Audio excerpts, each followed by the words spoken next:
If you need a standing hand to guide you, if you seem how somehow lost your way, if you feel that no one you can turn to, just look to God and pray on your knees or standing at the crossroad, late at night or in the light of day, in the crowd or closing or chapel, just look to God and pray.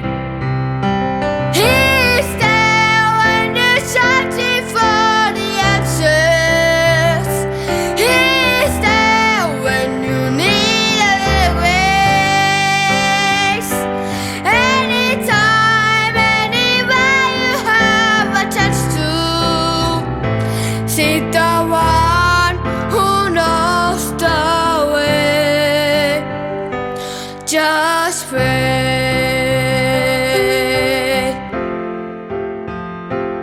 When His love continues to amaze you, when you feel your heart begin to change,